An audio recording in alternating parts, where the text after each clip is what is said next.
بسم اللہ الرحمن الرحیم نحمدہ ونصلی علی رسولہ الکریم اما بعد عن ابی سعید و ابی ہریرہ رضی اللہ عنہما قال قال رسول اللہ صلی اللہ علیہ وسلم من اغتسل یوم الجمعۃ ولبس من احسن ثيابه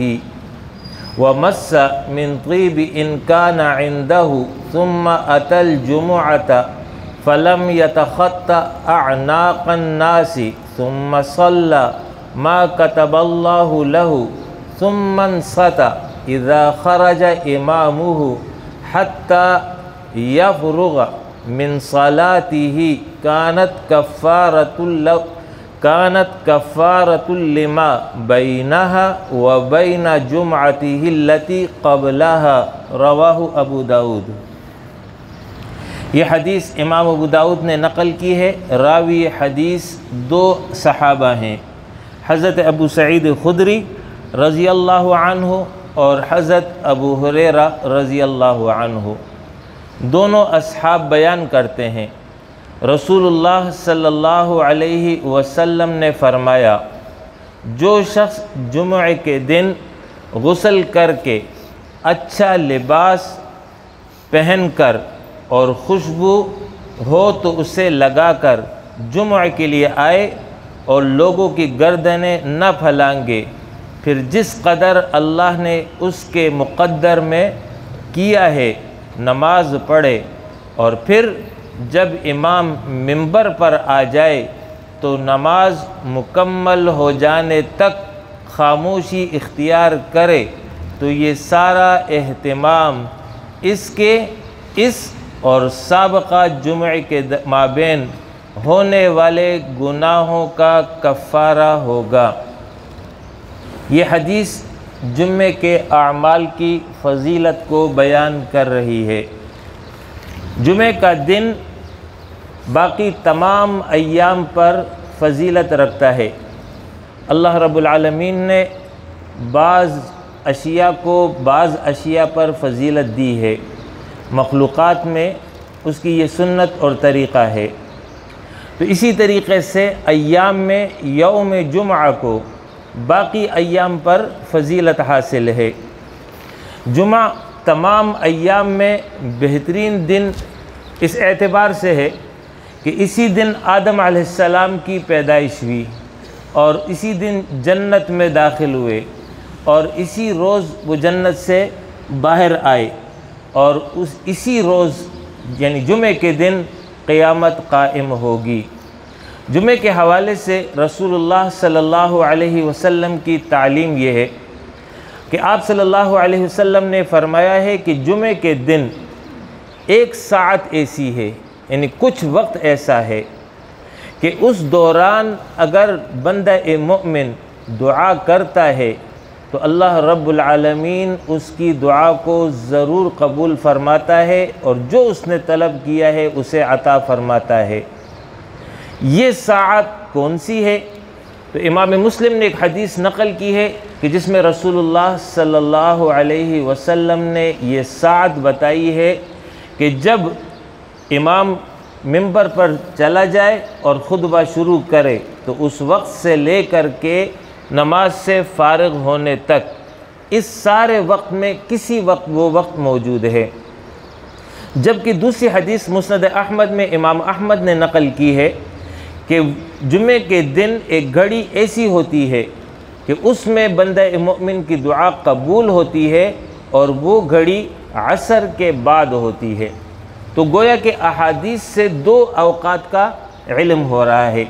ایک تو یہ کہ جب امام منبر پہ چلا گیا نماز سے فارغ ہو گیا، اس پورے وقت میں کوئی وقت ہے۔ دوسرا یہ کہ عصر کے بعد سے لے کر غروب آفتاب تک جمعے کا دن، اس میں کوئی یہ وقت موجود ہے جس میں یہ دعا قبول ہوتی ہے۔ علماء کرام نے تحقیق کے بعد یہ ذکر کیا ہے کہ یا تو یہ وقت جو ہے دو خطبوں کے درمیان ہے، یعنی جب امام پہلے خطبے سے فارغ ہوتا ہے اور کچھ دیر کے لیے بیٹھتا ہے اور پھر کھڑا ہوتا ہے، تو یہ جو تھوڑی دیر کے لیے وہ بیٹھ گیا ہے، اسی دوران وہ وقت موجود ہے کہ اس وقت جو دعا مانگی جاتی ہے وہ اللہ رب العالمین قبول فرماتا ہے۔ اور دوسرا جو ہے مغرب سے پہلے، جمعے کے دن مغرب سے پہلے، یعنی یوں سمجھ لیجئے کہ آج اگر 6:50 پر سورج غروب ہو رہا ہے، 6:55 پہ ہو رہا ہے، تو یوں سمجھ لیجئے کہ 6:45 اور 6:55 اس کے درمیان کوئی وقت ہے، لہٰذا اس وقت جو ہے دعا کی جائے تو اللہ رب العالمین وہ قبول فرماتے ہیں۔ جمعے کے حوالے سے آپ صلی اللہ علیہ وسلم کی تعلیم یہ ہے کہ جب جمعے کا دن ہوتا ہے تو فرشتے ہر مسجد کے دروازے پر کھڑے ہو جاتے ہیں اور پہلے آنے والے کا نام پہلے لکھتے ہیں اور اس کے بعد آنے والے کا نام اس کے بعد لکھتے ہیں، اور اسی ترتیب کے مطابق جتنے بھی لوگ آ رہے ہوتے ہیں ان سب کے نام وہ اپنے رجسٹر میں درج کر رہے ہوتے ہیں۔ پھر جب امام خطبے کے لیے آ جائے تو فرشتے وہ رجسٹر بند کر دیتے ہیں اور خطبہ سننے میں مشغول ہو جاتے ہیں۔ ایک تو یہ روایت ہے، دوسری ایک اور روایت ہے کہ جس میں نبی صلی اللہ علیہ وسلم نے اس کو مزید تفصیل کے ساتھ بیان کیا، وہ یہ ہے کہ جو اول وقت میں آتا ہے جمعے کے دن تو اس کو اجر و ثواب ایسا ملتا ہے جیسا کہ اجر و ثواب اس کو ملتا ہے جو اونٹ کی قربانی کر لے۔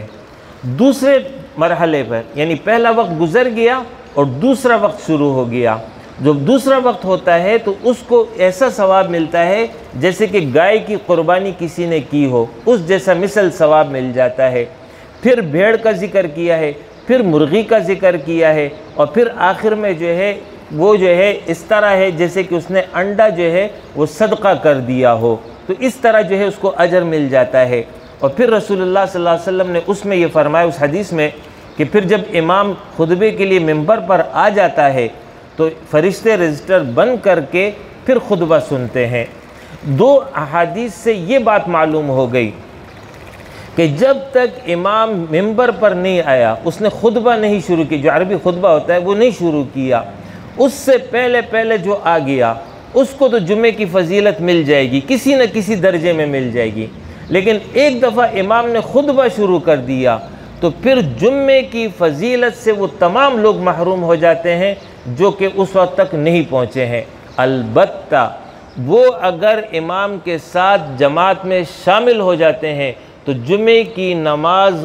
ان کی جو ہے شمار ہو جائے گی۔ اگر کوئی قاعدہ آخیرہ میں شمار آ گیا، ابھی امام نے سلام نہیں پھیرا اور قاعدہ آخیرہ میں وہ بیٹھا ہوا ہے، اس دوران کوئی آ کر کے شامل ہو گیا تو اس کی نماز تو ہو جائے گی، لیکن جو جمعے کی فضیلت ہے، جو اجر اور ثواب ہے، اس سے وہ محروم رہ گیا ہے۔ دوران خطبہ مکمل خاموشی ہوگی، کسی کو بھی منع نہیں کرو گے۔ آپ صلی اللہ علیہ وسلم نے اس حوالے سے فرمایا کہ جب تم نے جمعے کے دوران جمعے کے والے دن کسی ساتھ والے شخص کو بس اتنا کہہ دیا کہ خاموش ہو جاؤ، فرمایا تو تم نے لغو کام کیا، یعنی یہ جمعے کے منافی عمل تھا جو تم نے کیا، یعنی اس وقت کسی کو منع بھی نہیں کرو گے۔ جب خطبہ ہو رہا ہوگا مکمل خاموشی ہوگی۔ اسی طریقے سے دوسری حدیث میں یہ الفاظ ہے کہ جو شخص دوران خطبہ اپنے بالوں سے یا اپنے جو ہے کپڑوں سے کھیلتا ہے یا کنکریوں سے کھیلتا ہے یا کسی اور چیز سے کھیل رہا ہوتا ہے تو فرمایا یہ بھی جمعے کے منافی عمل ہے اور یہ اجر سے محروم ہو جاتا ہے۔ اسی طریقے سے جمعے کی دوسری اذان جب شروع ہو جائے اور اذان کے بعد دعا، اور اسی طریقے سے دوران خطبہ آپ صلی اللہ علیہ وسلم کا جب نام آ جائے، اور اسی طریقے سے جب امام دوران خطبہ دعا وغیرہ کر رہا ہوتا ہے، دوسرے خطبے میں دعائیں پڑھ رہا ہوتا ہے،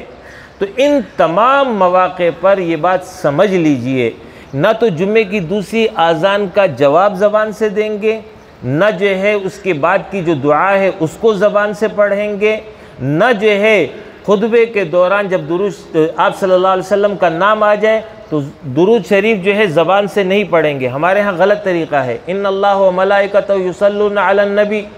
یہاں تک پہنچ جاتا ہے اور لوگ جو زور زور سے پڑھنا شروع کر دیتے ہیں۔ اس دوران مکمل خاموشی ہوگی، درود پڑھیں گے تو دل میں پڑھیں گے، زبان سے کچھ نہیں پڑھیں گے۔ اسی طریقے سے جب امام جو ہے وہ دعا کر رہا ہوگا، آمین دل میں کہیں گے، زبان سے آمین نہیں کہیں گے۔ تو یہ وہ تمام اعمال ہے جو کیے جائیں گے۔ دوران خطبہ جیسے میں نے آپ کو بتایا کہ 2 خطبے کے دوران جب امام بیٹھ جاتا ہے اس وقت قبولیت دعا کا ایک وقت ہے، تو اس وقت دعا مانگی جا سکتی ہے، لیکن وہ دعا زبان سے نہیں ہوگی بلکہ دل ہی میں اپنے رب کو پکاریں گے، اور نہ ہی اس وقت ہاتھ اٹھا کے دعا کیا جائے گا، بلکہ ہاتھ بھی نہیں اٹھائیں گے، زبان سے بھی کچھ نہیں کہیں گے۔ اس کے ساتھ ساتھ جمعے کے حوالے سے یہ مسائل سمجھ لیجئے کہ جمعے کی مبارکباد دینا آج کل سوشل میڈیا پر یہ بہت زیادہ عام ہو گیا ہے۔ اس حوالے سے یہ مسئلہ سمجھ لیجئے کہ اگر یہ جو ہے صرف دعا کے طور پر وہ دوسرے کو کہتا ہے کہ تمہیں جمعے کا جو مبارک دن ہے وہ بابرکت ہو جائے، جمعہ مبارک ہو، تو یہ کہنا فی نفسی اپنے ذات کے اعتبار سے منع نہیں ہے، جائز ہے، لیکن اس کا اہتمام کرنا اور نہ کرنے والے کو ملامت کرنا اور اس کو جو ہے ثواب سمجھنا، یہ پھر سب کا سب بدعت ہو جائے گا۔ التزام نہ ہو، ضروری نہ سمجھے تو کسی کو جمعہ مبارکباد کہہ دے تو منع نہیں ہے۔ اسی طریقے سے جمعے کے دن قبرستان جانا، بالخصوص والدین کی قبر پر، اس حوالے سے کچھ احادیث میں یہ مضمون موجود ہے، لیکن سب کی سب ضعیف احادیث ہیں، یعنی ان کی سند پر محدثین کے اعتراضات ہیں، لہٰذا یہ مسئلہ ان احادیث سے تو ثابت نہیں ہوتا، لیکن عبرت کے لیے، نصیحت کے لیے جمعے کے دن جو ہے جایا جا سکتا ہے۔ اسی طریقے سے یہ بھی مسئلہ سمجھ لیجئے کہ جمعے کے دن روزے کی اپنی کوئی اہمیت نہیں ہے کہ کوئی خاص اس بات کا اہتمام کرے کہ آج جمعے کا دن ہے لہٰذا میں آج جو ہے روزہ رکھتا ہوں، تو یہ درست نہیں ہے۔ آپ صلی اللہ علیہ وسلم نے اس سے منع فرمایا ہے۔ ہاں البتہ کسی کا یہ معمول ہے کہ اس کو جمعے کے دن ہی موقع ملتا ہے روزہ رکھنے کا، یعنی وہ اس طرح کام کرتا ہے کہ جمعے کو چھٹی ہوتی ہے، سہولت ہوتی ہے، تو اس وجہ سے جمعے کے دن روزہ رکھنا جائز ہے، لیکن اس وجہ سے کہ جمعے کا دن ہے تو روزہ رکھتا ہوں، یہ صحیح عمل نہیں ہے۔ اسی طریقے سے ایک یہ لوگوں میں معروف ہے کہ جمعے کے دن اگر یوم عرفہ آ جائے تو یہ جو ہے وہ حج اکبر ہوگا، ایسی کوئی بات نہیں ہے۔ حج اکبر جو ہے حج ہی کو کہتے ہیں، اور حج اس کے بالمقابل حج اصغر جو ہے وہ عمرہ کو کہتے ہیں۔ اتفاق کی بات ہے کہ جس کا ذکر قرآن مجید سورۃ توبہ میں آیا ہے، اتفاق کی بات ہے کہ اس دن یوم عرفہ جمعے کے دن ہو گیا تھا، لہٰذا لوگوں کو یہ اشتباہ ہو گیا کہ چونکہ جمعے کے دن ہوا تھا لہٰذا جمعے کے دن اگر یوم عرفہ آ گیا تو یہ حج اکبر ہوگا، حالانکہ ایسی بات نہیں ہے۔ ہر حج حج اکبر ہے، کس کے بالمقابل؟ عمرے کے مقابلے میں، تو عمرہ حج اصغر ہے اور جو بڑا جو ہے یہ حج اکبر ہے۔ اسی طریقے سے یہ مسئلہ بھی سمجھ لیجئے کہ لوگوں میں یہ معروف ہے کہ جمعے کے دن اگر وفات ہو جائے تو وہ جو ہے عذاب قبر سے محفوظ ہوگا۔ یہ بات بھی بعض روایات میں آئی ہے، لیکن ان روایات پر بھی محدثین نے سخت اعتراضات کیے ہیں، اور بعض نے اس کو موضوع کا درجہ دیا ہے، موضوع یعنی من گھڑت کا درجہ دیا ہے، تو لہٰذا یہ بات تو درست نہیں ہے کہ جمعے کے دن وفات ہو جائے تو اس کو جو ہے عذاب قبر سے پناہ مل جائے گی۔ صحیح بات یہی ہے کہ جو ایمان کے ساتھ اور عمل صالح کے ساتھ رخصت ہو گیا، چاہے وہ جمعے کا دن ہو، چاہے وہ ہفتے کا دن ہو، چاہے وہ پیر کا دن ہو، جس دن بھی ہو وہ جو ہے محفوظ رہے گا، اور جو اس کیفیت میں نہیں گیا اگرچہ وہ جمعے کے دن یا رمضان میں چلا جائے، اس کی جو ہے سزا جو ہے پھر اس کو بھگتنا ہوگی اگر کفر اور شرک کے حالت میں گیا، اور باقی حالتوں میں پھر رب کی مرضی ہے، چاہے تو معاف کرے اور چاہے تو بغیر معاف اول سزا دے دے اور پھر معاف کر دے۔ اسی طریقے سے لوگوں میں جو یہ معروف ہے کہ جمعہ اور عید ایک دن آ جائے تو یہ جو ہے حکمران پر بھاری ہوتا ہے، اس کی بھی کوئی حقیقت نہیں ہے، یہ لوگوں نے ویسی مشہور و معروف کر دیا ہے۔ اسی طریقے سے جمعۃ الوداع، جمعۃ الوداع کی بھی کوئی حقیقت نہیں ہے، شرعاً اس کی کوئی فضیلت، کوئی خصوصیت نہیں ہے۔ البتہ ہمارے ہاں یہ اہتمام ہوتا ہے کہ یہ گویا کہ آخری جمعہ ہے تو زیادہ اہتمام اور توجہ کے ساتھ اپنے رب کی طرف جایا جائے، اس لیے کہ اس کے بعد وقت بہت کم رہ جاتا ہے۔ تو اس نسبت سے اہتمام تو درست ہے، لیکن اس کو یہ سمجھنا کہ اس کے نتیجے میں اجر میں اضافہ ہوگا، ثواب بڑھ جائے گا، ایسی کوئی بات نہیں ہے۔ تمام جمعے اپنے فضیلت کے اعتبار سے برابر کا درجہ رکھتے ہیں۔ مسنون اعمال جمعے کے حوالے سے یہ ہے جو رسول اللہ صلی اللہ علیہ وسلم نے امت کو بتائے ہیں۔ نمبر 1، جمعے کے دن غسل کرو گے۔ نمبر 2، جو اچھا کپڑا میسر ہے اس کو زیب تن کرو گے۔ نمبر 3، تیل لگاؤ گے۔ نمبر 4، جو خوشبو آپ کے پاس موجود ہے اس کو استعمال کرو گے۔ یہ جو ہے جمعے کے حوالے سے اہتمام ہے۔ اس کے ساتھ ساتھ جمعے کے دن سورہ کہف کی تلاوت، اس کی بڑی فضیلت احادیث میں آئی ہے، اور رسول اللہ صلی اللہ علیہ وسلم نے امت کو یہ تعلیم دی ہے کہ جمعے کے دن مجھ پر کثرت سے درود پڑھا کرو، بھیجا کرو، تمہارا درود مجھ تک پہنچتا ہے۔ تو یہ وہ جمعے سے متعلقہ اہم تعلیمات تھی جو میں نے بیان کر دی۔ وآخر دعوانا ان الحمد للہ رب العالمین۔